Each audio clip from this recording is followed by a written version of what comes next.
Tadi kalau Profesor Said Akil Al-Munawwar fasih membaca Al-Quran, saya akan menjadi kompetitornya, akan fasih memaknai tafsir Quran.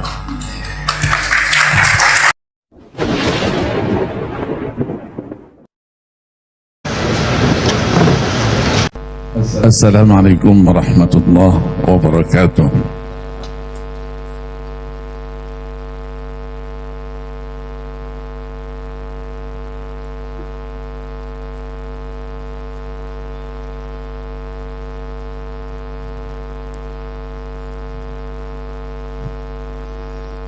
أعوذ بالله من الشيطان الرجيم.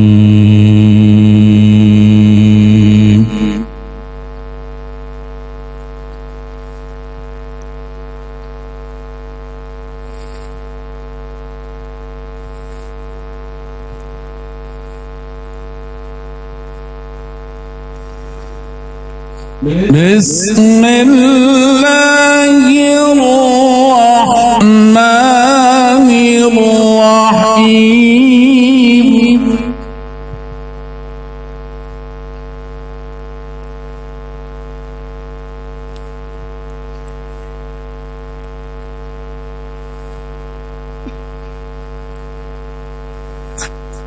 لقد كان لكم في رسول الله أسوة حسنة لمن كان يرجو الله واليوم الآخر وذكر الله كثيرا.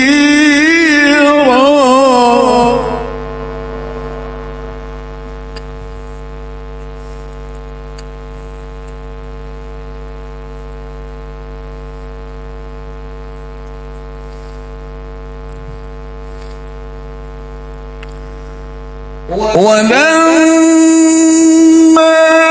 رأى المؤمنون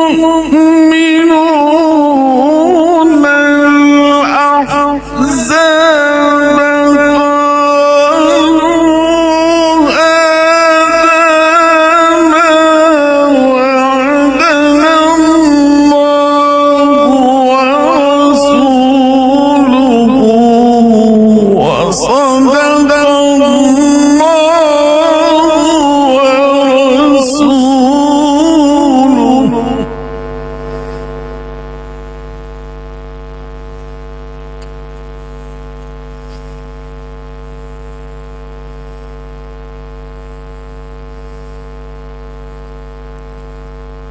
وصدق الله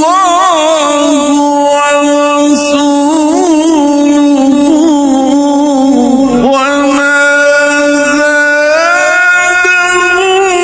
إلا إيمانا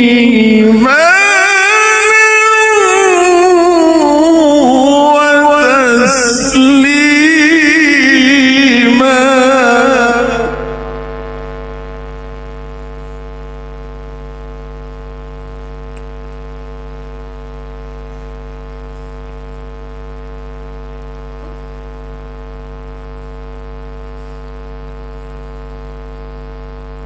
لقد كان لكم في رسول الله أسوة حسنة لمن كان يرجو الله واليوم الآخر وذكر الله كثيرا.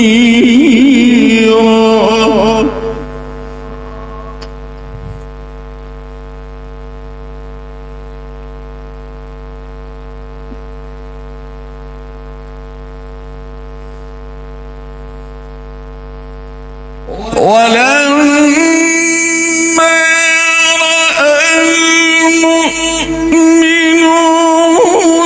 الأحزاب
من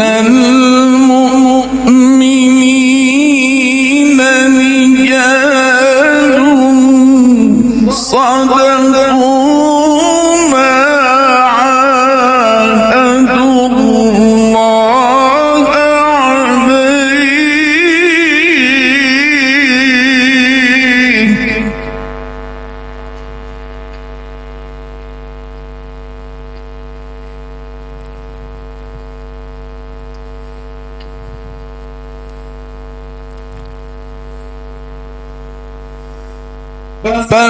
فمنهم من قضى نحبه ومنهم من ينتظر وما بدلوا تبديلا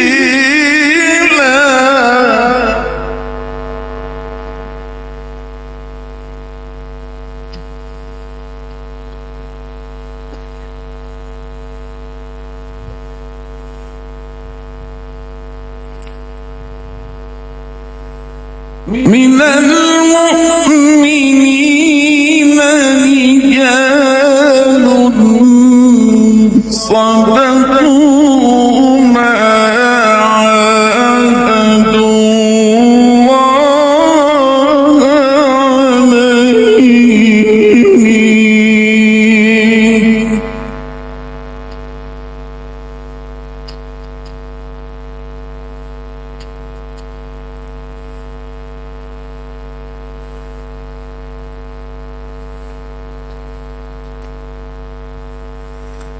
من المؤمنين رجال صدقوا ما عاهدوا الله عليه فمنهم من قضى نحبه ومنهم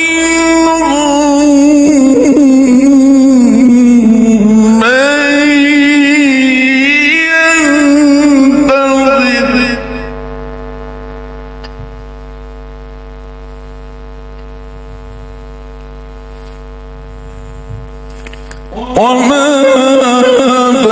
بدلوا تبديلا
من المؤمنين رجال صدقوا ما عاهدوا الله عليه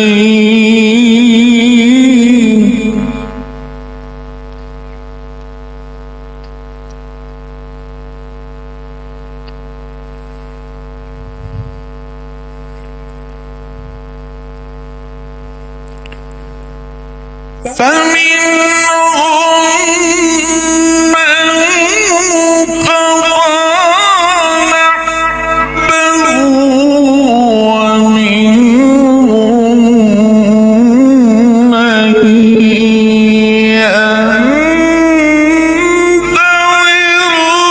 وما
بدلوا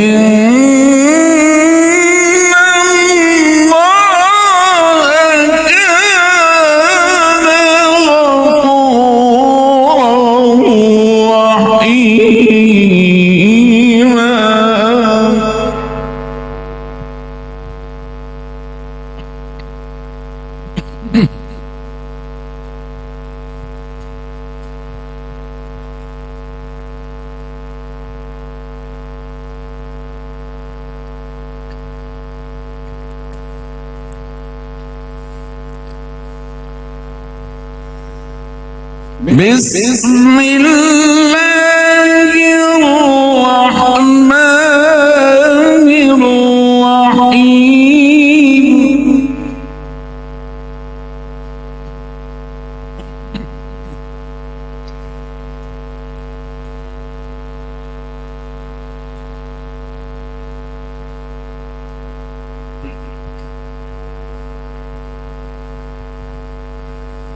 اقرأ باسم ربك الذي خلق خلق الإنسان من علق اقرأ وربك الأكرم الذي علم بالقلم علم الإنسان ما لم يعلم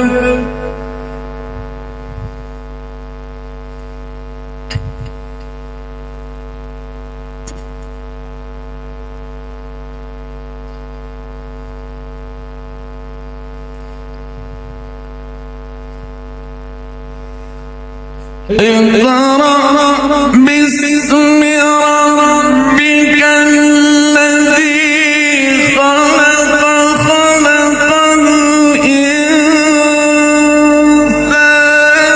من علق اقرأ وربك الأكرم الذي علم بالقلم علم الإنسان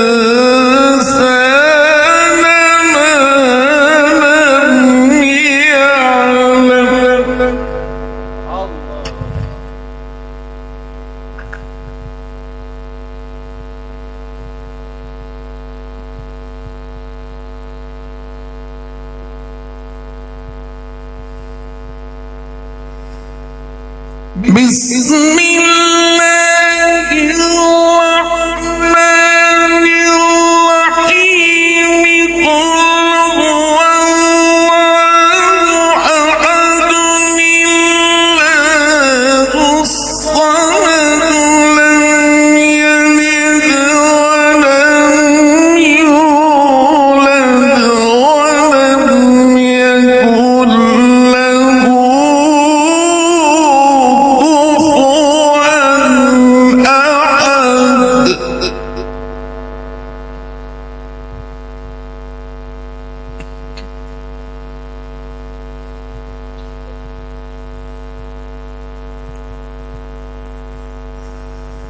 بسم الله الرحمن الرحيم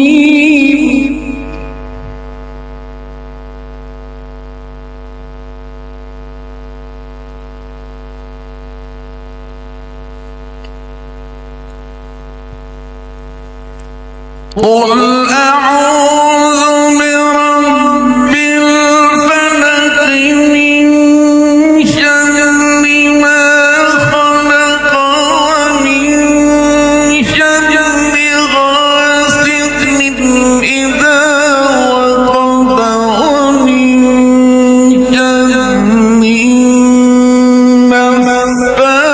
النفاثات في العقد ومن شر حاسد إذا حسد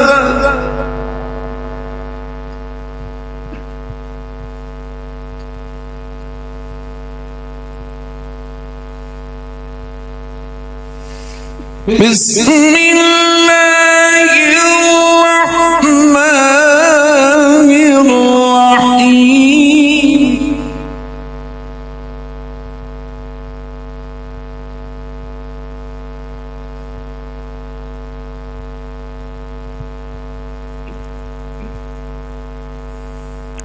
قل أعوذ برب الناس ملك الناس إله الناس من شر الوسواس الخناس الذي يوسوس في صدور الناس من الجنة والناس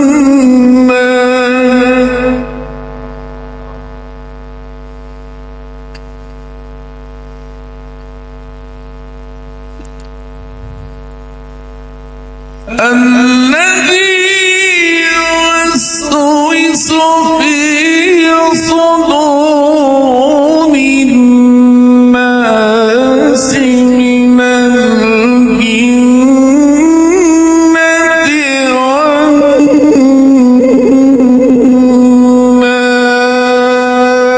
والناس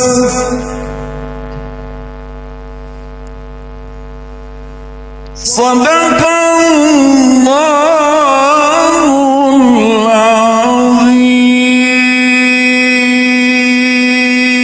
العظيم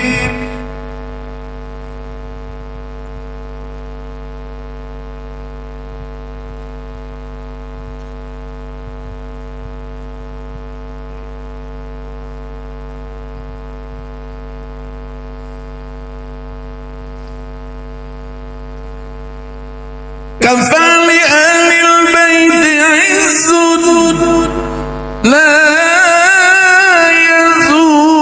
يزول وسر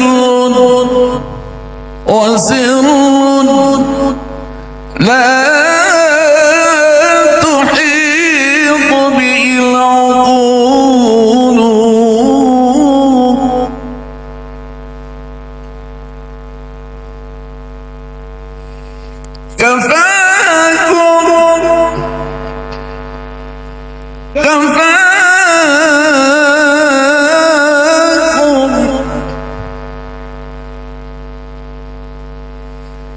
يا بني الزهراء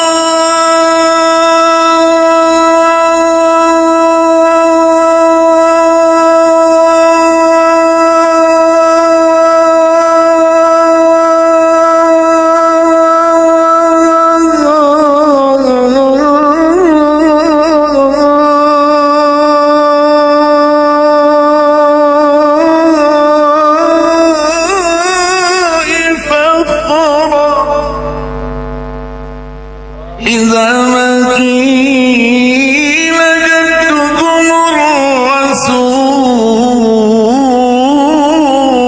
الرسول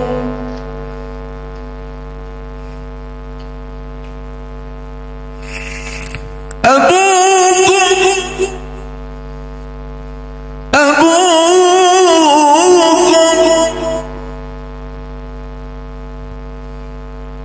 فارس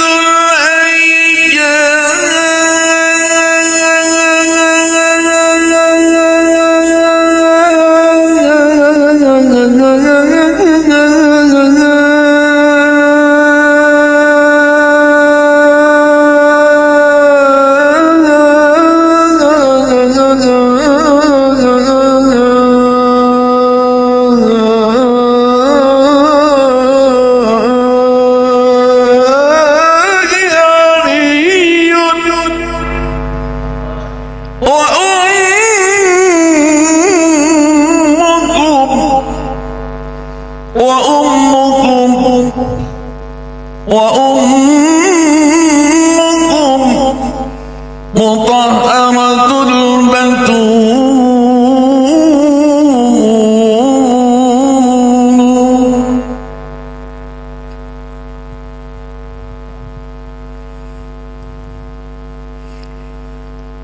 والله في القرآن أنزله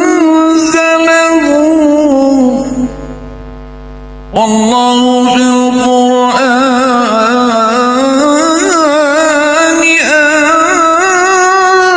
أنزله من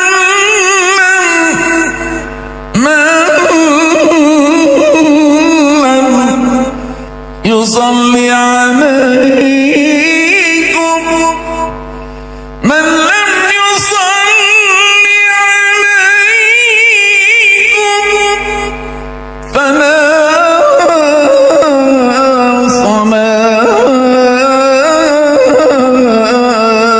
صلاة له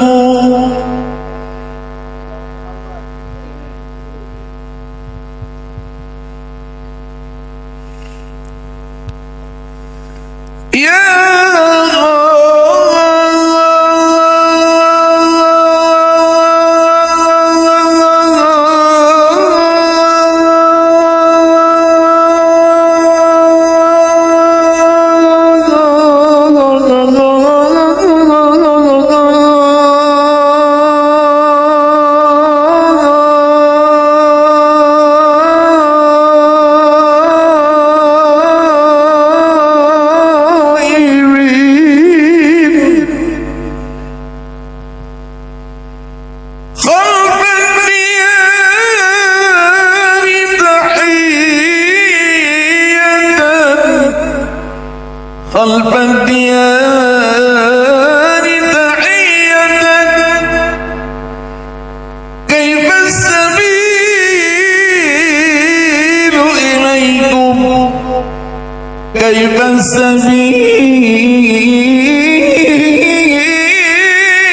إليكم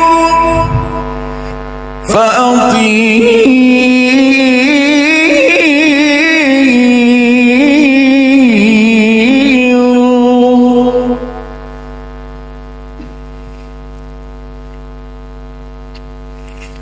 وهل من طير وهل من طير أستعير جناحه أستعير جناحه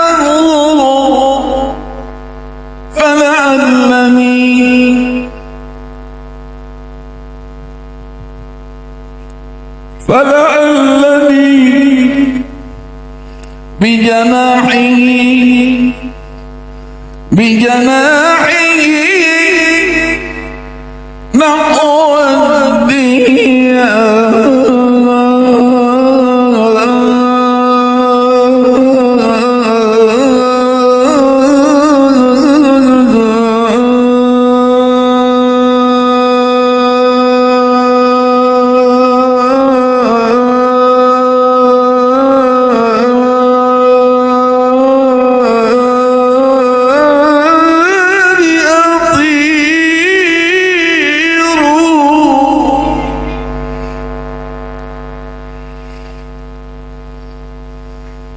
فالقرب منكم نعمة ورحمة، والبعد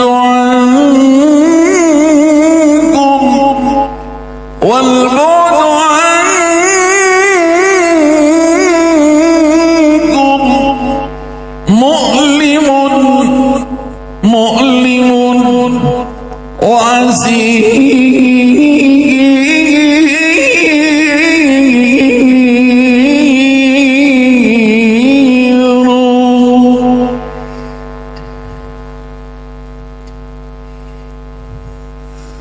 وإذا كان يرجى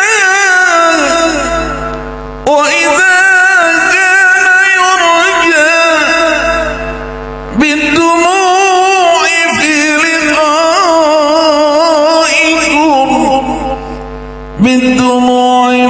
لقائكم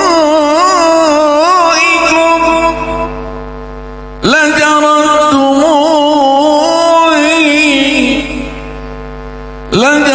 دموعي في العيون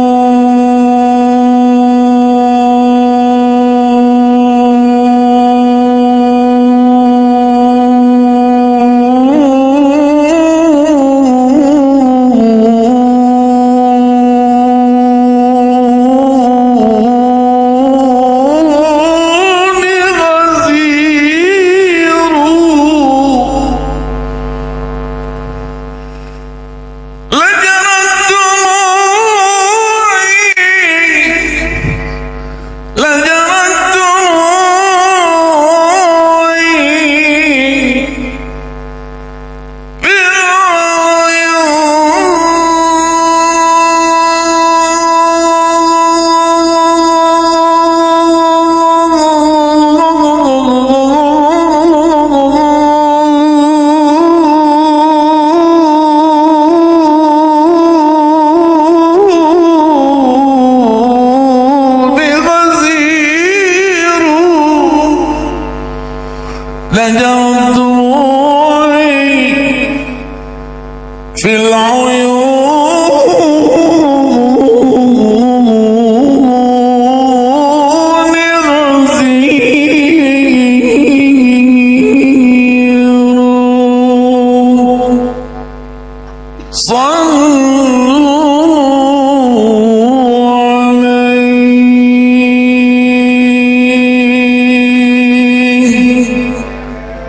والسلام عليكم ورحمة الله وبركاته.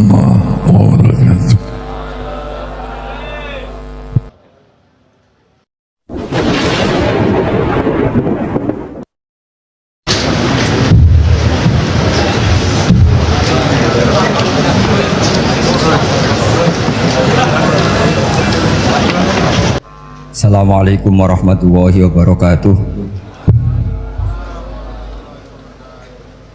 Bismillahirrahmanirrahim. Tabarakalladzi nazzalal furqana ala 'abdihi liyakuna lil 'alamin nadhira.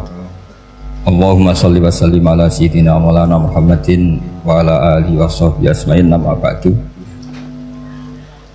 Ingkang sangat kula hormati, sangat kula takdimaken Kiai Haji Mustafa Bisri sedanten keluarga, Kiai Haji Yahya dan semua keluarga besar Bani Mbah Bisri Mustafa. Ingkang sangat kula hormati Profesor Dr. Al-Habib Said Aqil Al-Munawwar. Beliau adalah profesor ahli hadis juga sekaligus ahli tafsir yang sangat kita hormati, sedanten yang hadir kita hormati. Mari bersama-sama nikmati audisi ini. Jadi ini saya digambar Mbah Mus untuk audisi. Jadi saya lulus apa enggak ya enggak tahu. Tapi saya pastikan tadi kalau Profesor Said Aqil Al-Munawwar fasih membaca Al-Quran, saya akan menjadi kompetitornya, akan fasih memaknai tafsir Quran. Karena saya sudah tidak mungkin bersaing di suara. Orang tahu semua kalau suara saya itu jelek. Mungkin Allah mau bagi-bagi rezeki. Jadi kalau saya suaranya bagus, nanti tidak diundang jadi mufassir, diundang jadi penyanyi hadroh. Jadi sudah itu saya nikmati saja. Begini, saya dari awal itu sudah saya perkirakan. Jadi kalau nasib saya baik, itu kalau kalian tidak paham itu akan ngomong gini, wah ilmunya Gus Ba tinggi sehingga kita tidak paham. Itu kalau nasib sedang baik. Kalau nasib saya buruk, itu minim artikulatif sehingga menjelaskannya bulat, itu pasti nggak pinter orangnya, karena menerangkan saja tidak mudah apa difahami. Tapi kalau nasib sedang baik, sampainya nggak paham malah muji ilmu saya yang tinggi. Padahal kadang nggak memahamkan, memang rumusnya itu salah sehingga bulat. Tapi insya Allah nasib saya malam ini baik. Begini, saya dulu pernah berdoa berkali-kali sama Allah Subhanahu Wa Taala bahwa saya ingin membaca Quran itu fasih fil makna. Fasih itu artinya jelas, runtutan logikanya jelas. Sehingga barokahnya fase itu logika Quran atau logika yang dibangun Quran itu menjadi benar-benar logika yang diterima siapa saja, termasuk diterima oleh orang kafir. Kita tahu Umar itu masuk Islam sebelum mondok apa gak pernah mondok? Sebelum mondok, tidak pernah beliau ngaji tafsir, tidak pernah mondok. Tapi beliau dengar Quran itu faham. Karena logika yang diutarakan Quran itu logika sesuai fitrah salimah, sesuai akal yang apa? Sehat. Saya di mana-mana cerita karena ini kebanggaan para mufassir. Ketika Jubair bin Mut'im bin Adi menceritakan bapaknya yaitu Mut'im bin Adi.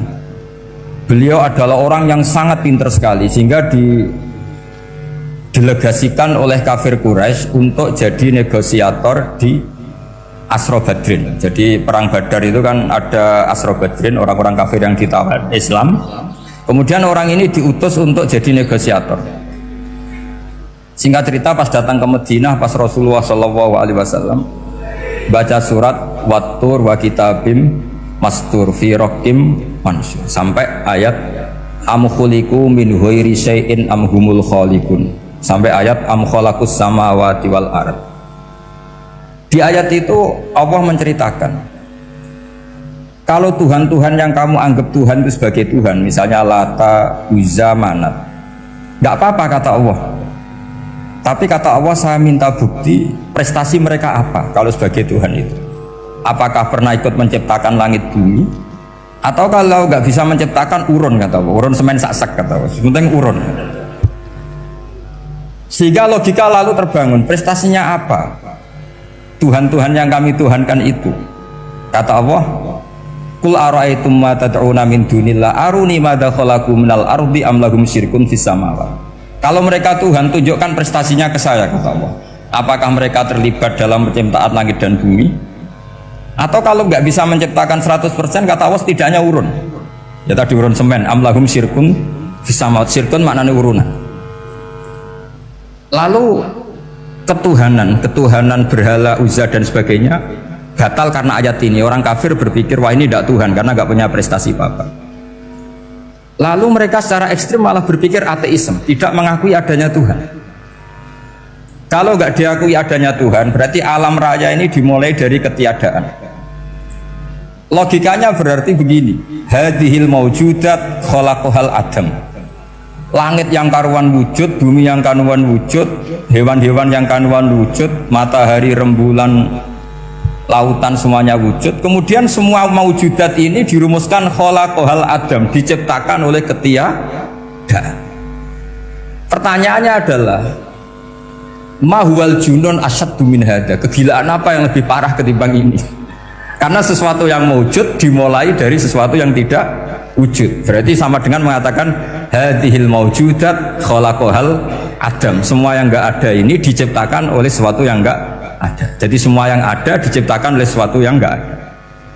Maka Quran ketika ngendikan am khuliqu min ghairi syai'in, apakah kalian semua atau mereka semua diciptakan min ghairi syai'in, min ghairi khaliqin maujudin. Saya ngecek di beberapa tafsir, termasuk bukan kitab tafsir tapi maknanya sama seperti di Ihya. Masa alam raya seindah ini, seeksistensi ini, senyata ini kemudian diciptakan oleh sesuatu yang tidak ada. Mereka akhirnya mikir, ya harus diciptakan oleh sesuatu yang ada. Nah, karena sesuatu yang ada ini posisi pencipta, maka harus berstatus super. Nah, super ini oleh ulama dibahasakan wajibil wujud. Maka zat yang menciptakan ini namanya zat sing wajibil wujud. Lalu wajibil wujud ini oleh Islam disebut Allah Subhanahu wa ta'ala. Kayak apa fasihnya Quran bikin logika? Atau orang yang jadi Tuhan itu yang mengklaim sebagai Tuhan, itu juga mungkin, yang penting mewujud. Siapa itu? Fir'aun. Fir'aun itu mengaku sebagai Tuhan, dia sudah sah dari segi dia wujud.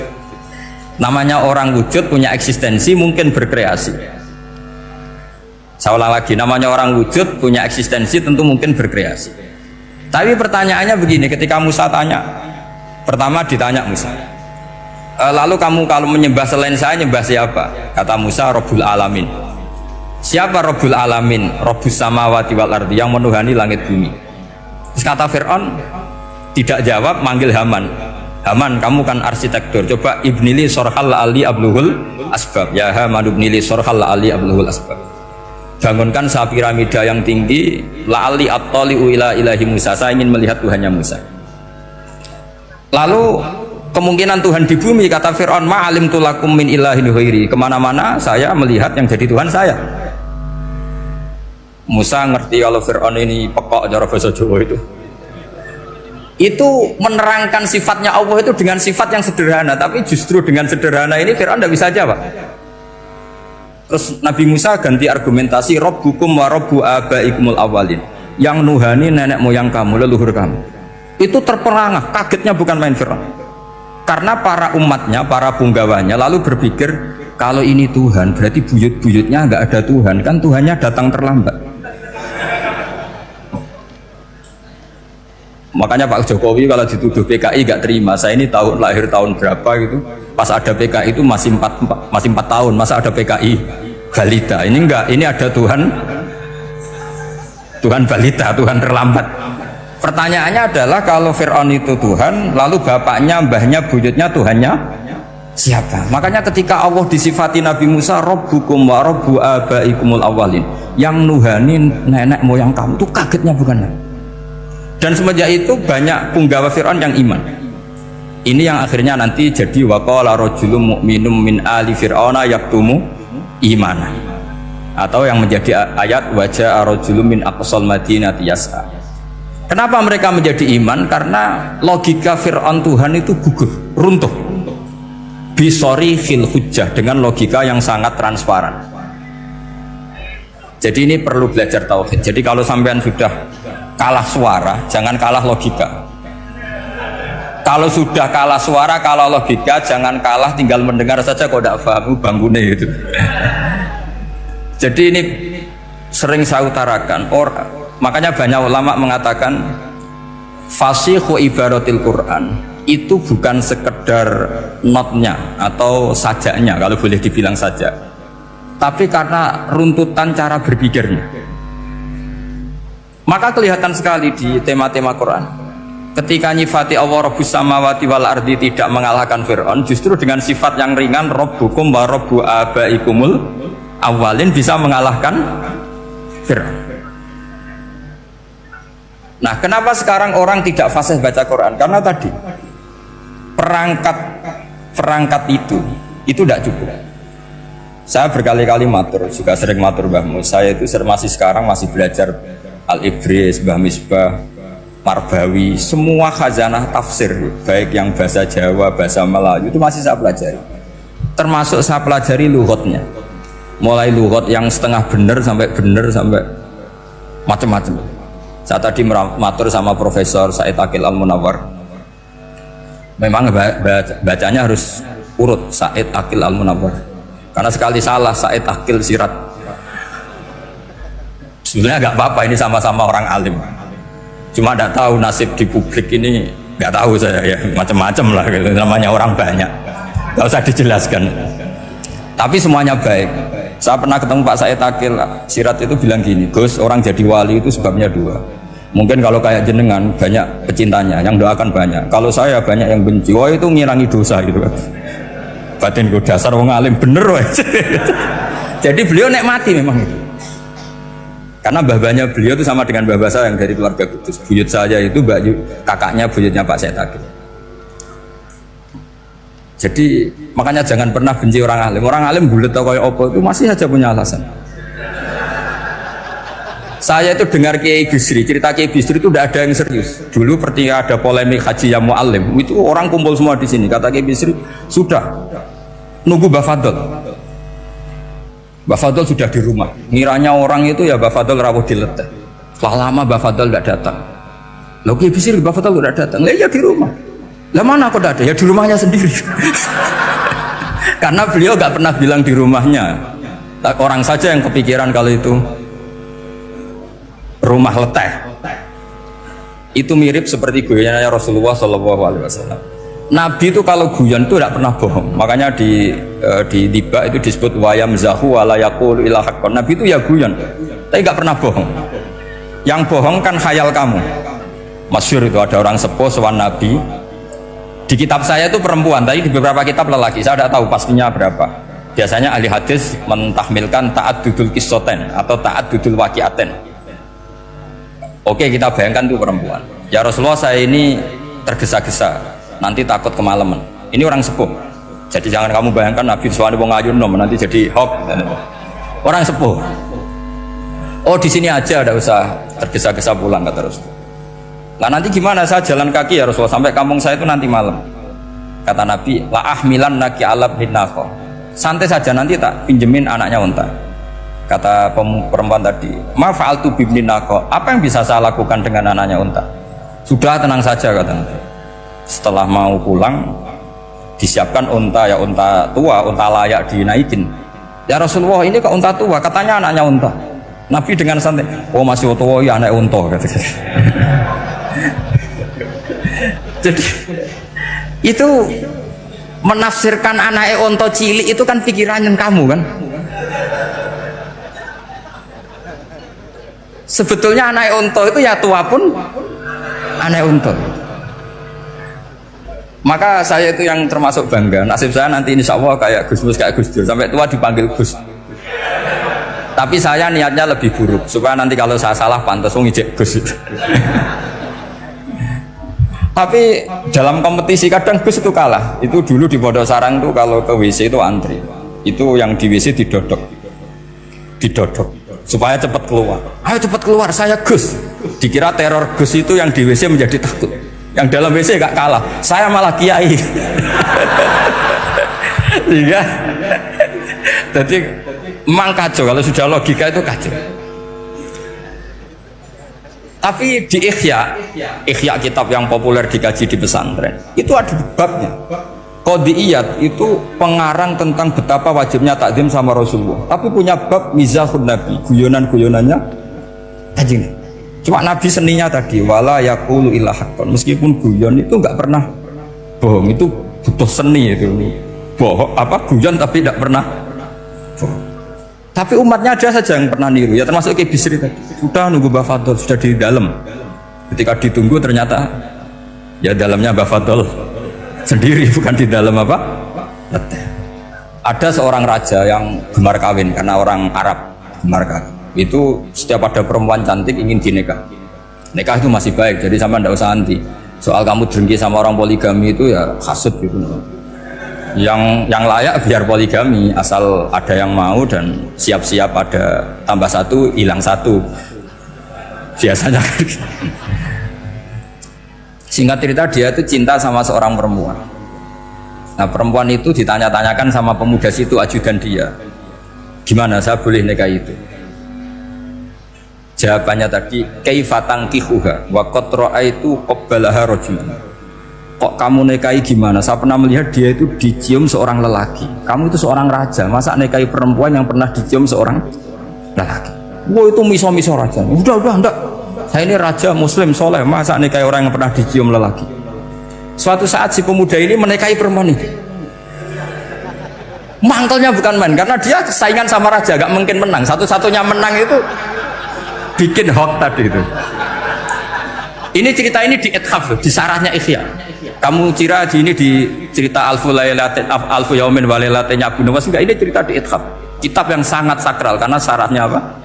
Ihya. Setelah nikah, maki-maki raja. Orang tidak punya harga diri, perempuan pernah dicium orang kok dinikahi. Tadri mandalikar rojul, kamu tahu siapa lelaki itu? Gua abuha, yaitu bapaknya. Oh terrajan wasem, nggak ngerti gue.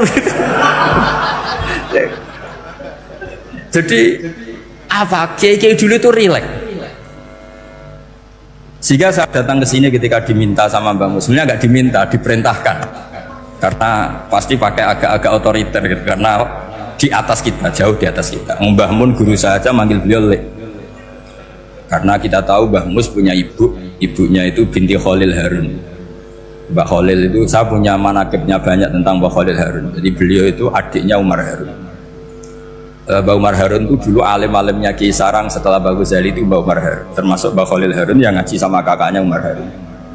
Setelah beliau alim alama, singkat cerita setelah menyelesaikan pendidikan, pindah ke Kasingan itu dibawain santri oleh kakaknya namanya Umar Harun. Nah Mbah Harun itu punya istri namanya Mbah Sinto, itu saudaranya Mbah Ghazali. Makanya Mbah Mun manggil Mbah Mus itu Lek, karena Mbah Mun ke Mbah Ghazali itu Mbah Mun Nyai Mahmudah binti Ahmad. Ahmad ini bin Su'aib. Su'aib ini juga menantunya Mbah Ghazali. Terus Mbah Ghazali, berarti Mbah Mun dari Mbah Ghazali generasi kelima.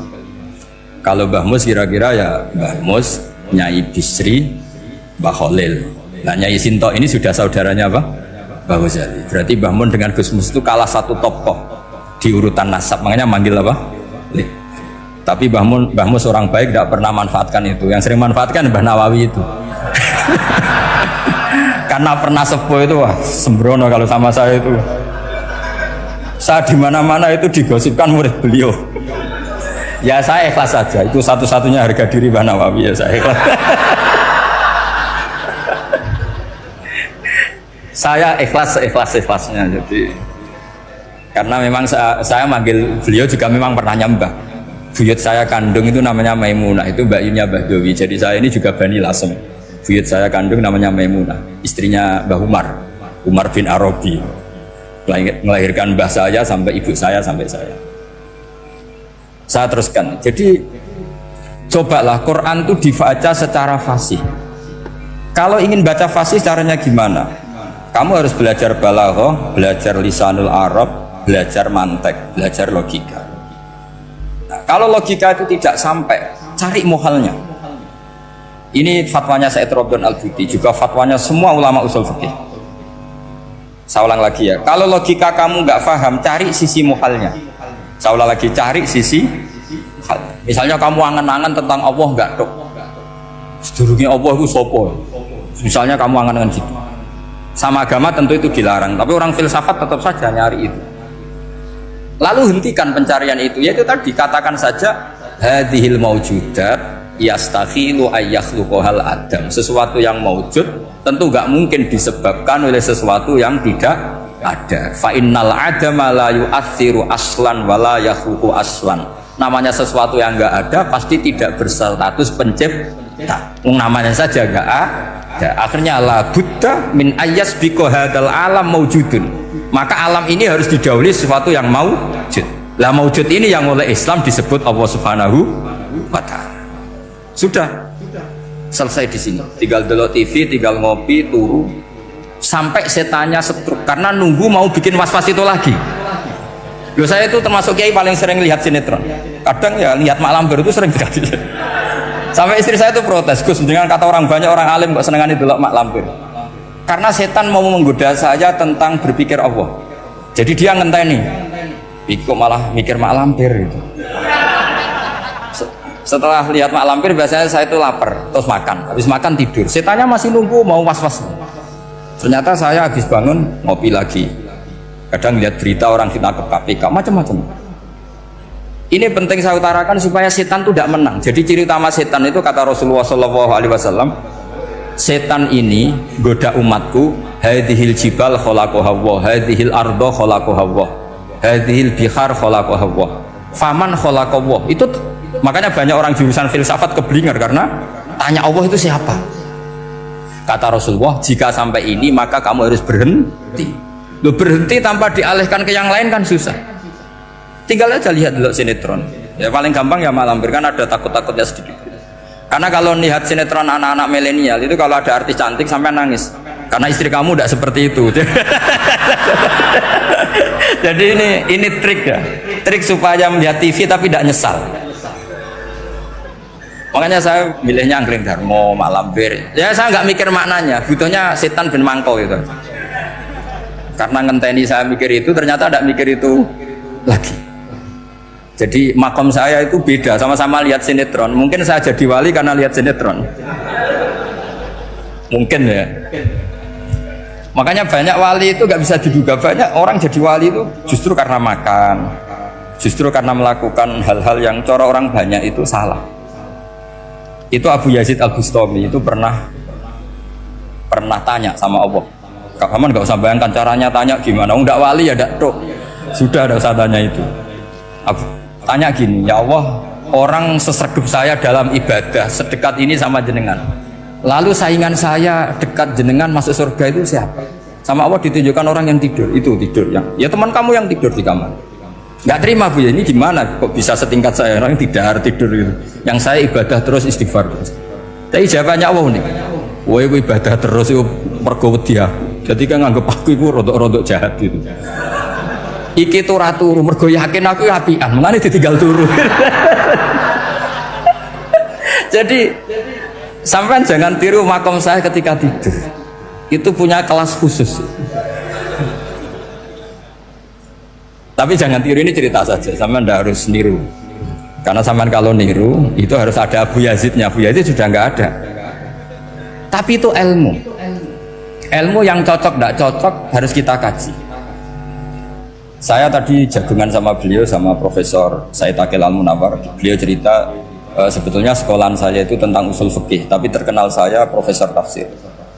Tapi saya suka ilmu usul fikih, meskipun korbannya ya banyak. Biasanya orang jadi liberal gara-gara ya usul fikih. Sebenarnya nggak perlu dipikir lah itu macam-macam. Begini, dalam usul fikih yang mainstream itu kan ada hukum wajib, haram, ya makruh, terus macam-macam lah. Termasuk ada mubah. Mubah itu boleh dilakukan, boleh ditinggalkan. Dalam ilmu usul fikih sebetulnya definisi mubah boleh dilakukan, boleh ditinggalkan itu salah. Karena begini, setiap Anda melakukan sesuatu yang mubah, pasti di saat itu meninggalkan sesuatu yang haram. Saya ulang lagi ya. Ithma min mubahin illa wa yatahaqqaqu bihi tarku haramimma. Semua teks di lubul usul seperti itu. Memang saya hafalkan karena ini cara saya jadi wali yang mudah murah. Ithma min mubahin illa wa yatahaqqaqu bihi tarku haramimma. Fayatahaqqaqu bisukun tarkul qatli wa bisukut tarkul qadzaf. Terus beliau membuat sekian contoh. Hukum mubah itu kata ulama yang lain kan boleh dilakukan, boleh ditinggal. Itu tidak benar. Mubah itu ya wajib. Karena setiap kita melakukan mubah maka saat itu berarti kita meninggalkan barang haram. Coba orang tidur itu artinya apa? Tidak zina, tidak maling, tidak selingkuh, tidak mabuk. Sampean di pondok nikmati jagungan, rokokan, ngopi. Artinya nikmati rokok, nikmati kopi, tidak menikmati tontonan di bar.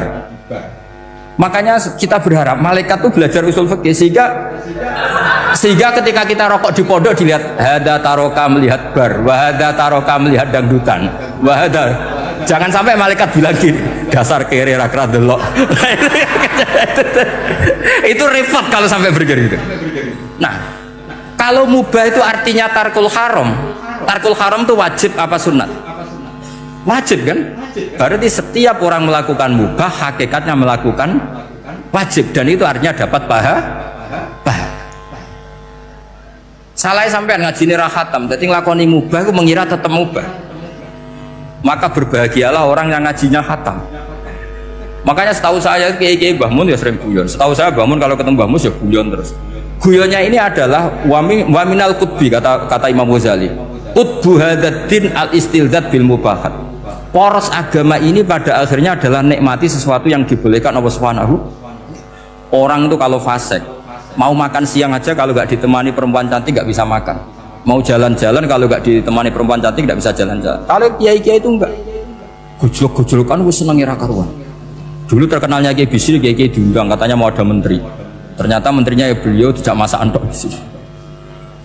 Karena maknanya menteri itu pembantu presiden. Semua kita adalah bantu presiden terlaksananya kedamaian itu. Loh iya kan? Saya berkali-kali ngomong di mana-mana. Apa artinya menteri pertanian kalau kita tidak nanam padi? Mbok pinternya kayak apa tetap nggak ada ketahanan pangan. Sekarang menjadi ketahanan pangan itu rumusnya menteri apa karena petani mau nanam padi? Itu hakikatnya membantu presiden dalam ketahanan pangan. Cuma petani lebih keren karena tidak butuh digaji. Kalau menteri ya keren tapi kurang keren karena masih dapat apa? Gaji. Akeh tunggale lan mikir untuk gaji. Nah petani ndak mikir nggak dapat gaji. Oh, itu keren. Selalu rakyat lebih keren dibanding pejabatnya. Memang gitu aturannya begitu. Aturannya begitu. Kamu saja yang kurang syukur. Jadi rakyat tuh gremeng, enak jadi menteri. Ya sudah itu hak kamu, tapi saya tidak berpikir seperti itu. Maka saya ulang lagi ya. Kenapa saya ngomong seperti ini? Supaya tadi saya sudah bilang, saya sudah nggak menang dalam suara, harus menang dalam logika. Karena ini audisi, ini audisi. Di kabar Mbah Mus, nanti yang menang siapa tidak tahu. Tadi Pak Muat, sekarang saya, kemarin Gus Zobur nggak tahu saya. Nanti masuk nominasi apa nggak tahu. Begini. Kalau artinya fi'lul mubah itu tarkul haram, saya ulang lagi. Kalau fi'lul mubah itu artinya tarkul, maka mubah ini spesialnya. Sehingga Allah kadang ngendikan sederhana sekali. Wa min ayatihi manamukum billaili wan nahar. Termasuk ayatnya Allah adalah kamu ditakdir tidur malam hari maupun siang hari. Kalau kamu nggak malam hari, subuh hari, pagi hari, siang hari. Kenapa dihitung wa min ayatihi? Sekarang kalau ada pakar medis, pakar kesehatan bilang ini kalau kurang istirahat mati, kalau kurang istirahat jantungan. Berarti tidur adalah menghilangkan penyakit jantung. Obat paling mandi dengan orang rutin tidurnya itu masih mandi orang rutin tidur. Kamu beli obat harganya 1 miliar tapi nggak pernah tidur 3 hari, tetap taqabbalallahu minna minkum taqabbal ya karim. Maka yang penting itu obatnya apa tidurnya? Tidurnya yang dibantu obat. Tapi kalau obat tok gak dibantu tidur, masih sakit. Berarti penting mana tidur sama obat? Karena penting tidur wa min ayatihi. Orang kayak sampean sering delok YouTube, delok gambar macam-macam. Barokah mana dengan tidur? Wong nak melek mripate delok macam-macam. Barokah tidur. Jadi tidur adalah perlawanan terhadap keinginan melakukan haraman. Ya, saya ulang lagi, tidur itu adalah perlawanan terhadap keinginan melakukan keharaman. Jadi kalau mau tidur nyati gini, ya Allah siap tidak berangan-angan tentang maksiat terus tidur. Oh itu wa min ayatihi. Jangan kok gak ada duit terus ngombe sing akeh ben iso ngantuk. Wah ini tidur yang untuk melawan kemiskinan. Supaya lupa utangnya tidur, lupa kasusnya itu udah akan jadi wali yang seperti itu. Kalau jadi wali tak gugat ya. Nah, sehingga karena mubah itu tarkul haram, Allah itu sering menghitung ibadah yang super itu halal mubah. Misalnya Allah ngendikan kulu washrobu, kamu harus makan. Sekarang gini, jaga kesehatan itu wajib enggak? Wajib. Kalau saya tidak sehat tidak bisa ngaji di sini. Apalagi Mbah Mus kalau nggak sehat ditunggu orang se-Indonesia fatwa. Dan di antara cara sehat kamu harus makan. Kalau nggak makan sakit. Lalu makan dengan posisi menyehatkan orang yang bisa fatwa, bisa mulang, bisa macam-macam. Posisi ini super apa tidak super? Super. Maka Allah kadang sederhana ngendikan ibadah itu kulu wasrobu jom kowe yo mangan yo. Tapi ayat ini menjadi tidak hebat kalau dibaca orang tidak pernah ngaji usul fikih. Pangeran piye toh? Trimo ngongkon mangan kowe dikongkokno kulu. Wis ora usah ngono ya wis mangan. Rusak Quran kena makna ngono iku rusak. Kamu tahu superiornya ayat kulu wasrobu kalau belajar fa inna fi'lal mubah berarti tarkul haram karena saat melakukan mubah artinya tarkul Dan tarkul haram itu penting. Sekarang gini, merusak diri sendiri haram apa enggak? Haram. Untuk supaya tidak rusak kamu harus makan. Berarti makan wajib apa sunat? Wajib. Lho sing haram itu kalau tulung piring dintekno. Nah, dengan cara pemaknaan seperti ini Quran akan superior. Bahkan di ayat-ayat yang kelihatannya sederhana, kulu washrabu wala tusrifu. Ketika Nabi Musa dimenangkan mengalahkan Fir'aun, itu Allah firman pertama gitu, kamu harus makan mimma razaqnakum. Cuma syaratnya wala tatghaw fihi fayakhilla alaikum ghadab. Kalau kamu berlebihan nanti dapat ghadab saya. Nah, khawatir saya kalau ilmu ini sudah hilang, terus ayat-ayat yang biasa tentang kemanusiaan dikira biasa. Padahal ayat ini super. Misalnya nikah. Nikah itu oleh Allah, perempuan yang kita nikahin itu oleh Allah disebut surga. Saya punya bukti, misalnya gini ayat ya, wala tangkihul musyrikati hatta yu'min wala amatum mu'minatun khairum min musyrikati walau a'jabatkum. Terusannya ayat wala tangkihul musyrikina hatta yu'minu wala abdu mu'minun khairum min musyriki walau a'jabakum. Terusannya ayat ulaika yad'una ilan nar. Para musyrikah yang ingin kamu nikahi karena mereka non muslim atau kafirah atau musyrikah itu hanya mengajak kamu masuk neraka. Maksudnya ngajak itu kan bisa saja kamu tertarik perempuan tadi sampai kompromi merubah akidah kamu. Terusannya ayat wallahu yad'u ilal jannah. Harusnya dengan perbandingan kamu jangan menikahi musyrikah. Logika perbandingannya kan wallahu yad'u ila nikahil mu'minah. Saya ulang lagi, harusnya muqabalahnya kan wallahu yad'u ila nikahil mu'minah. Allah mengajak kamu supaya menikahi mukminah. Tapi kata mukminah sama Allah diganti wallahu yad'u ilal jannah. Allah mengajak kamu masuk surga. Ila nikahil mu'minah. Artinya gini, setiap kamu hubungan intim sama istri kamu itu adalah menjadi kamu tidak zina. Jadi kalau kamu tidak zina, barokahnya istri kamu ini penopang kamu masuk surga. Makanya Rasulullah pernah ditanya ibadah itu apa saja. Nabi secara ringan diantara jawabannya wa fi buti ahadikum shadaqah. Sudah kamu ngumpuli istri kamu itu ya ibadah. Terus kata sahabat-sahabat, ya Rasulullah ayati ahaduna syahwatahu wa walahu ajrun. Yang benar saja Rasulullah, masa urusan gitu dapat pahala gitu.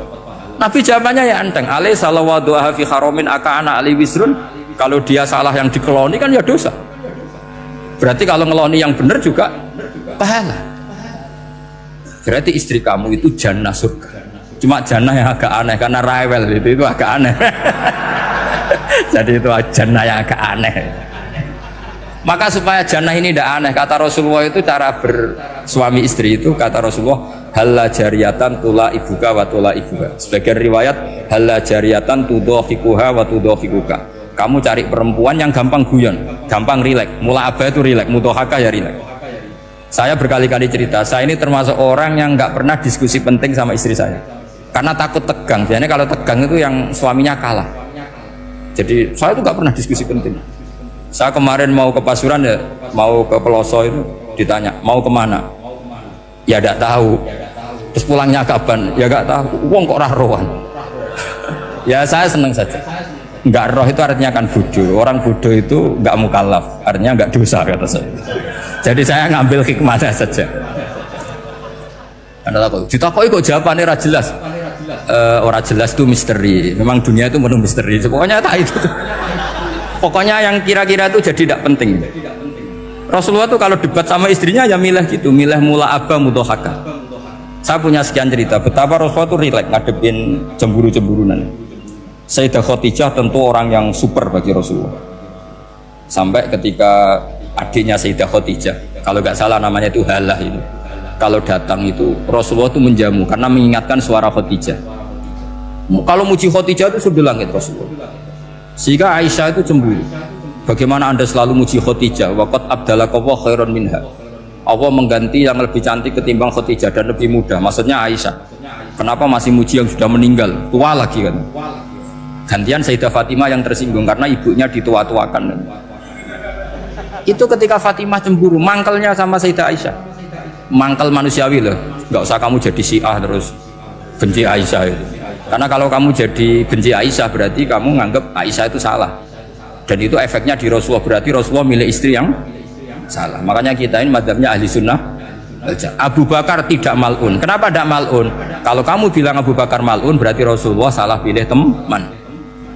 Umar tidak mal'un, karena Rasulullah pasti milih teman yang benar. Begitu juga milih istri yang benar. Dalilnya tidak usah jauh-jauh. At-thayyibatu lit-thayyibi. At-yabut thayyib tentu Rasulullah. Berarti istrinya pasti thayyibah. Jadi madhab ahli sunnah adalah madhab sing jelas-jelas min baini farsi wa damil labanan khalisan sa'iwal lisyari. Jadi kalau kamu cari logika gampang saja. Nabi itu thayyib, bahkan atyabut thayyib. Padahal kata Allah at-thayyibatu lit-thayyibi. Ya jelas ya. Jadi ini tidak usah dimasukkan hati tentang konfliknya Aisyah dan Fatimah, itu biasa saja. Yang satu bela ibunya, yang satu bela dirinya. Sebenarnya Aisyah itu nggak niat ngiritik Khadijah, ingin diperhatikan Rasulullah saja. Terus ketika Sayyidah Fatimah apa ya matur ya Rasulullah saya supaya ngalahkan Aisyah itu gimana? Karena ibu saya sudah meninggal, ya memang cantik dia, muda dia, dan tahu betul orang kalau Nabi itu sangat mencintai Aisyah. Kata Rasulullah bilang gini saja, tetap hebat ibu saya, karena ibu saya dapat Rasulullah rondo untuk Joko. Kowe ayu kaya apa iku untuk dudo. Jadi rileks saja Rasulullah. Akhirnya ya semenjak itu nggak ngeritik lagi, bahaya ini kalau ngeritik. Khadijah itu kan sudah umur 40 tahun, janda dapat Joko. Aisyah perawan untuk dudo. Keren mana? Keren Khadijah. Jadi tidak semua masalah itu Nabi itu menyelesaikan cara ekstrim. Nabi itu biasa mula apa? Santai rileks. Nah kalau para mbak-mbak ini ingin jadi surga yang nggak aneh, syaratnya jangan rewel, karena di surga itu nggak boleh ada orang rewel. Tapi kalau nggak rewel sementara suami kamu udah bener, ini namanya goblok. Maka kata Mbak Mun kalau ngijazahi santri-santrinya, cung bujum kudu rewel, nggak ngono fakir, kata Mbak Mun. Tapi santri yang di belakang gremeng, iya bah nak fakir, nak jantungan mati. Makanya sering itu. Jadi di antara ulumil Quran itu ada istilah maudhi'ul mutmar mengganti maudhi'ud dhamir, atau maudhi'ul lafzi menggantikan lafdan akhar. Itu memang agak jelimet di ilmu tafsir, tapi bagi pelakunya itu menjadi gampang. Ya tadi, ketika Allah melarang nikah hal musyrikah, saya ulang lagi. Ketika Allah melarang nikah hal musyrikah, normalnya perbandingannya kan wallahu yad'u ila nikahil mu'minah. Tapi sama Allah digenti wallahu yad'u ilal jannah. Itu menunjukkan bahwa nikahul mu'minah adalah al jannah. Karena kamu hubungan intim ya ibadah, diwamuk kowe sabar ya ibadah, nafaqah ya ibadah, neng-nengan kejahatan senjata juga ibadah. Seru Bang, neng-nengan itu seru. Karena memang di antara sistem tubuh kita itu butuh masa-masa jeda. Mari cerdas. Karena tubuh kita ini tidak hanya butuh seneng, tapi juga butuh susah. Susah itu melahirkan kearifan. Jajal bojomu tahu minggat, mesti kearifan kamu meningkat. Jadi minggat itu ya penting. Nikmati saja. Loh, ini saya nggak ngajari keburukan. Memang seperti itu. Nah, saya berharap ilmu usul fikih ini tidak boleh hilang. Karena dengan ilmu usul fikih kita tahu mubah adalah tarkul haram dan tarkul haram adalah wajib. Maka Allah sering sekali membicarakan sesuatu yang mubah itu superior. Kayak tadi wa min ayatihi manamukum billaili wan. Nah, termasuk ayatnya Allah adalah kamu itu tidur. Cara berpikir tadi, kalau saya tidak tidur sakit, kalau sakit habis biaya banyak. Sementara tidur hanya butuh seperti ini. Betapa baiknya Allah dengan tidur bisa menjaga kesehatan yang kalau tidak dijaga berbiaya tinggi. Berarti hadan naumul ibadah. Terus ulama bilang tidur itu ibadah kalau niatnya litaqawi alal ibadah. Tapi nak wae blojo turu lah itu sing masalah. Tapi tentu ilmu itu ada pembanding. Sekarang ketika kamu tidur itu tarkul wajib apa tarkul haram, lah itu masalahnya. Seringnya kamu itu tarkul wajib. Wae mulang turu. Wae ngantor wong kerja turu. Lah itu tarkul haram atau tarkul wajib? Tarkul wajib. Kalau tarkul wajib berarti status tidur kamu haram. Sudah pinter ini, sudah maju ini, sudah maju. Jadi saya belajar usul fikih lagi-lagi karena untuk menjadi mufassir itu harus menguasai balaghah, menguasai usul fikih, menguasai lisanul arab. Nah, Lisanul Arabi yang sering saya contohkan berkali-kali, saya punya kitab namanya Ar-Risalah, orisinil karangannya Imam Syafi'i. Saya baca beberapa kali khatam, juga saya beberapa kali bacakan santri. Itu kalau memaknai Quran secara Lisanul Arabi itu gampang sekali, gampang sekali. Ketika Imam Syafi'i mengatakan kamu boleh tayamum ketika bepergian, dan saat bepergian itu tidak menemukan air, syaratnya kamu tolabul ma', cari-cari dulu. Ketika ditanya sama ashabus Syafi'i, kenapa harus cari-cari dulu? Jawabannya enteng. Li'anna Allah ta'ala yaqul falam tajidu ma'an wala yuqalu liman lam yatlub lam yajid. Karena Allah ngendikan kemudian kamu tidak menemukan air. Di mana-mana tidak menemukan setelah mencari. Kalau belum mencari namanya tidak tahu. Jadi dari kata falam tajidu ma'an kemudian kamu tidak menemukan. Tidak menemukan berarti apa? Setelah mencari. Sehingga beliau mensyaratkan dicari-cari dulu, baru berkesimpulan tidak menemukan. Nah, setelah tidak menemukan kamu baru boleh tayang. Segampang itu ilmu usul fikih di depan Imam Syafi'i. Ulumul Quran dianalisis dengan usul fisik. Ketika ditanya, kenapa Anda mensyaratkan nikah itu pakai wali? Ayatnya apa? Kalau hadisnya jelas, la nikaha illa biwaliyin mursidin. Ayatnya apa? Imam Syafi'i secara enteng baca ayat fala ta'duluhunna ayyankihna azwajahunna idza taradau bainahum bil ma'ruf.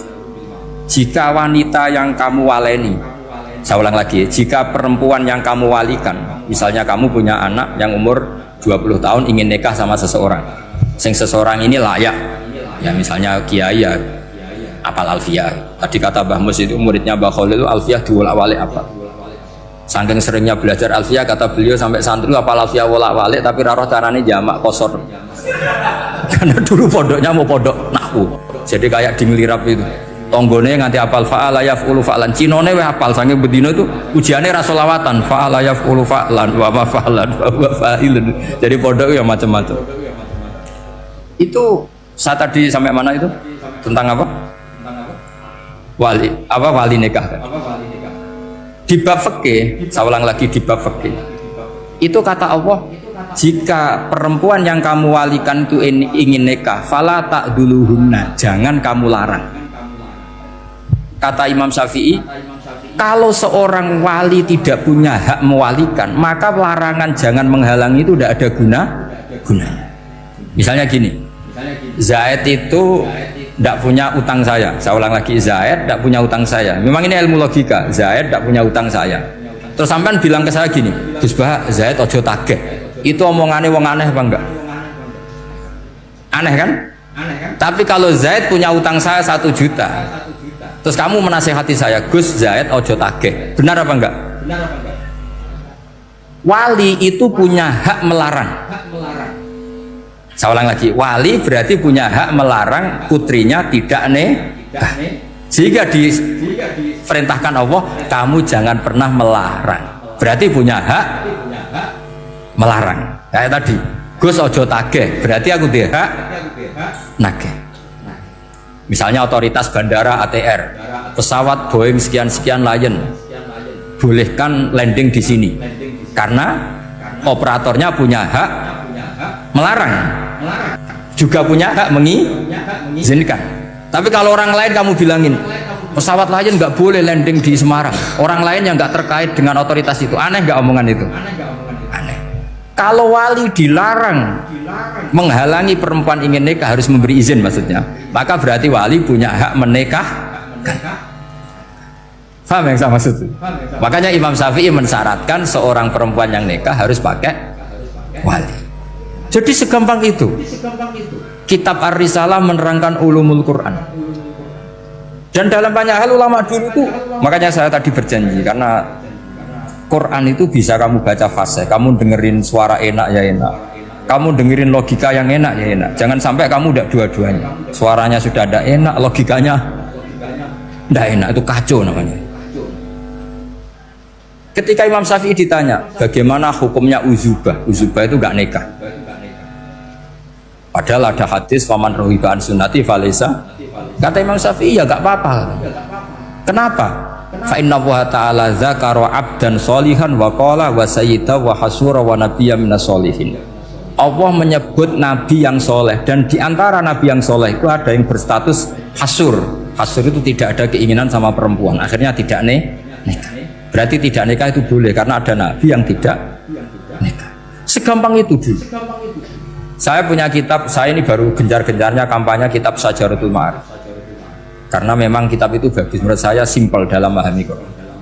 Jadi anggap saja ini bentuk penghormatan saya sama Ki Bisri yang sudah mengkhidmai mengenalkan ulumul Quran lewat tafsir Al-Ibris. Yang enggak Kiai Misbah punya tafsir Al-Iqlin. Memang dua beliau itu kalau yang satu ngarang terjemah Alfiyah, yang satu yang ngarang satu. Ini dua kutub yang berbeda, yang satu sangat rileks, yang satu sangat seperti itu. Nggak usah diterjemah nanti jadi repot. Itu ulumul Quran yang ditulis Syajaratul Ma'arif itu gampang sekali. Misalnya begini, beliau bikin judul Babun Nafil Ibad Bikullil Bilad. Bab seseorang harus manfaat kapan saja dia berada. Itu terus beliau qala ta'ala wa ja'alani mubarakan ainama kuntu. Ciri utama para nabi itu ngendikan wa ja'alani mubarakan ainama kuntu. Saya dijadikan di mana-mana itu berkah. Jadi seseorang hidup harus di mana-mana manfaat. Terus ketika beliau ngendikan babun la yutrakul haqqu li ajril batil, bahwa kebenaran tidak boleh ditinggalkan hanya karena ada banyak kebatilan. Beliau terus ngendikan inna sofal marwata min sya'airillah faman hajjal baita wa atamara fala junaha alai ajat tawafa dihim. Jadi di sofa itu ada berhala namanya Isaf, di Marwah ada berhala namanya Nailah, atau sebaliknya pokoknya Isaf dan Nailah. Terus sahabat kalau mau sa'i itu merasa dosa karena harus melewati berhala-berhala itu, sehingga mereka tanya, ya Rasulullah, saya ini tetap tawaf gak? Padahal di tempat-tempat itu ada berhala. Terus kata Allah, tetap tawaf. Nah, tetap tawaf ini artinya apa? Melakukan barang hak meskipun di situ banyak kebatilan. Nah, itu manhajnya para orang-orang alim kita. Mbah Mun, Mbah Mus itu ya berkawan sama orang yang macam-macam. Kamu tidak usah ngeritik, itu fikihnya sudah kelas tinggi. Fikihnya tuh la yutrakul haqqu li ajlil batil. Saya di mana-mana cerita. Saya punya kitab namanya Khilyatul Auliya wa Tabaqatul Asfiya. Itu syarat kamu kalau daftar wali harus punya kitab itu. Khilyatul Auliya wa Tabaqatul Asfiya. Itu karangannya Abu Nu'aim Al-Asfihani. Kitab itu yang jadi indukan Ihya ketika menyebut manaqibul akhyar. Kita tahu Ihya kalau bab tasawuf mengikuti Kutil Qulub yang dikalang Abu Thalib Al-Makdi. Kalau fikih tentu beliau mengikuti Imam Haromen gurunya, yaitu kitab Nihayatul Matlab fi Dirayatil Madhab. Kalau manaqibul akhyar beliau mengikuti kitab Khilyatul Auliya. Dan ngikuti itu penting kalau dalam tradisi kiai. Gak boleh seorang kiai kok mikir sendiri, namanya mustakil. Kalau mustakil itu mubtadi', bikin tatanan baru dalam agama. Justru ulama itu harus niru sebelumnya karena sanad itu harus musalsal. Gak boleh Imam Syafi'i bilang haram terus kamu bilang halal, terus murid kamu bilang makruh, terus muridnya kamu ya pokoknya khilaful aula. Nggak boleh gaya-gayanan gitu. Kalau di kampus plagiat itu dilarang, kalau di pondok itu wajib. Makanya banyak kalau tes itu ngerpek karena belajar itu tanpa batas katanya. Lu kok ngerpek? Mboten ya, jadi belajar kapan saja. Jadi mboten ngerpek, mutolaah pas tes. Kacau tuh santri itu. Mutolaah tapi pas apa? Tes. Itu dalam kitab Khilyatul Auliya diterangkan. Uniknya rawinya itu siapa? Sufyan bin Uyainah, orang yang sangat khusyuk, gurunya Imam Syafi'i. Kita tahu Imam Syafi'i punya guru zaman di Mekah itu namanya Muslim bin Khalid Az-Zanji. Dalam hadis ngikuti Sufyan As-Sawri sama Ibnu Uyainah. Tapi beliau intisabnya lebih ke Imam Malik ketika ngaji apa? Muwatta. Terus beliau punya guru usul fikih namanya Muhammad bin Hasan Asy-Syaibani. Itu Sufyan bin Uyainah dalam kitab itu diceritakan pernah suatu saat Isa sama Yahya, ini supaya saya tahu fikihnya Mbah Mun, fikihnya Mbah Mus. Isa sama Yahya itu satu nabi yang sama-sama muda, yang satu angkatan. Saya berkali-kali cerita, nabi yang satu angkatan itu ada 3, tapi yang 2 ini nggak level, yaitu Ibrahim dan Lot. Tapi nggak level karena Lot itu adalah pernah keponakan siapa? Ibrahim. Musa dan Harun, tapi Harun itu nggak levelnya Musa karena dia jadi nabi berdasar proposal Nabi Musa. Jadi Nabi Musa itu alsak, agak pelak, sehingga beliau kalau menjelaskan kesulitan terus pakai jubir. Makanya kemarin-kemarin itu ada wali yang kalau ngomong pakai apa? Jubir. Akhirnya Nabi Musa ngendikan apa? Waj'alli waziran min ahli Haruna akhi usdud bihi azri wa asyrikhu fi amri. Ya Allah, saya ini lisannya agak pati fasih, tolong Harun sing huwa afsahu minni lisanan, yang lisannya lebih fasih tolong jadikan nabi. Sama Allah dituruti, Harun jadi apa? Nabi. Tapi yang dapat wahyu Musa, jadi dia hanya jubir, makanya seangkatan tapi tidak level. Yang seangkatan level itu hanya Yahya dan Isa. Nabi Isa kita tahu berstatus wa yukallimun nasa fil mahdi wa kahla, jadi mulai kecil sudah pinter. Nabi Yahya ya gak kalah keren, ya Yahya khudil kitab bi quwwah wa atainal hukma sabiyah. Ketika kecil sudah pinter. Jadi ini rivalitas dalam ilmu, makanya khilaf itu penting. Jangan gontok-gontokan berarti ora tau ngaji. Khilaf itu penting. Nabi Yahya itu kalau jalan-jalan sampai Nabi Isa, itu yang Nabi Yahya mesti tanya, aina khiyarun nas, rumahnya orang baik mana, saya mau nginep di situ. Mesti tanya gitu kalau di satu perkampungan yang beliau-beliau sedang jalan-jalan. Tapi kalau Nabi Isa tanyanya aneh, aina syirarun nas, wong sing elek-elek manggone nang ndi. Akhirnya ini kan terjadi debat, tapi karena sama nabinya ya tidak debat kusir terus kubu-kubunan, kosong berapa sama kosong berapa, enggak, ini sama ya sama-sama kosong-kosong, sama-sama orang ikhlas itu kosong-kosong. Sama lama terus debat kecil. Kenapa kamu tanya aina khiyarun nas, mana orang-orang baik? Jawabnya Nabi Yahya, ya kumpul orang baik itu enak, nyaman, teduh, enak lah. Nah kamu kenapa kau tanya mau nginep di aina syirarun nas? Ana nabiyun, ana tobibun, udawil mardo. Saya ini dokter, nabi itu dokter. Di mana-mana dokter menyembuhkan yang sakit. Kalau Anda peneliti penyakit, cari daerah yang banyak endemik penyakit apa yang daerah sehat? Daerah yang kena endemik penyakit. Tapi problemnya Anda sendiri berpenyakit dan kalau ke situ tambah nemen. Ya sama. Kalau kamu kira-kira tidak kuat ya jangan kumpul orang yang seperti itu. Kamu tidak kuat kan? Malah katut. Tapi fikih-fikih kiai-kiai kita, guru-guru kita, berteman orang macam-macam tenang saja. Karena mereka kekuatan kesalehannya sudah absolut, sudah kuat sekali. Ya tentu bi'aunillah wa bitaufiqih. Sehingga kamu tidak usah meki para guru-guru kita. Saya pernah didhawuhi Mbah Mun. Ya Jong ya aku wis ketemu Megawati. Piye-piye Indonesia kudu damai. Engko nak tukaran yo repot. Jane yo piye, aku yo kiai. Artinya beliau harus ketemu karena untuk supaya Indonesia itu damai. Beliau anggap saja makili religius, Bu Mega makili apa? Nasional. Dan Indonesia damai itu kalau ada kerjasama antara kaum nasionalis dan kaum apa? Religi. Jadi yang namanya damai itu penting sekali. Sampai Rasulullah itu pernah berdamai sama orang yang jelas-jelas kafir. Apalagi Indonesia belum sampai seperti itu. Yaitu kita tahu dalam Sulhul Hudaybiyah, Nabi berakad damai sama Suhail bin Amr. Padahal kafir. Nah, kalau kamu Qurannya sudah seperti itu, maka Quran itu punya kekuatan yang luar biasa.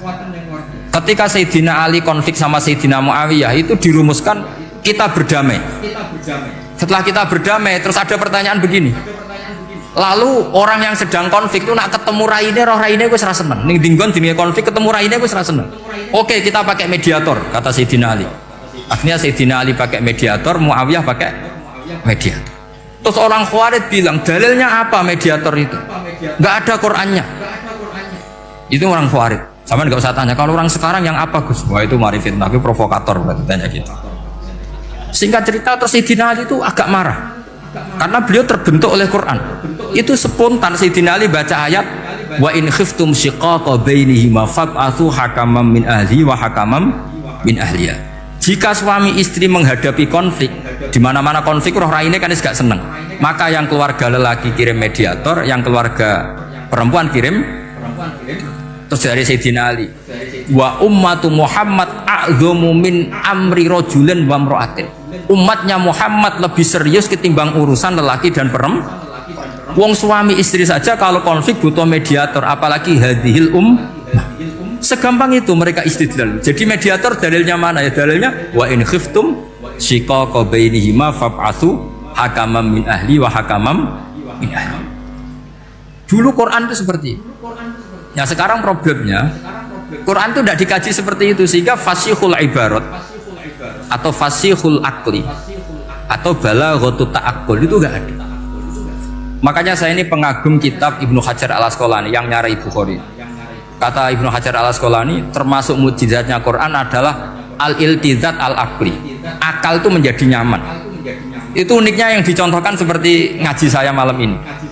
Misalnya Allah ngendikan am khuliqu min ghairi syai'in, yang namanya maujudat tentu diciptakan sesuatu yang maujud. Karena akal akan tersiksa ketika dicekoki gini, hadhil maujudat khalaqahal adam. Tersiksa enggak akal kamu sebagai orang waras dicekoki pikiran hadhil maujudat khalaqahal adam. Ini maujudat disebabkan oleh ketiadaan. Mesti kowe ra iso turu. Barang rono kok iso gawe iku piye? Nah ini yang dimaksud dalam ilmu tasawuf ala bidzikrillah tatmainnul qulub. Jadi cara tenangnya hati itu macam-macam. Nak wong toreko wis wong kon wiridan. Nak koyo kula rada ahli akal, wis meneng. Alhamdulillah di pangeran sing wujud. Berarti hadil maujudat khalaqahal maujud.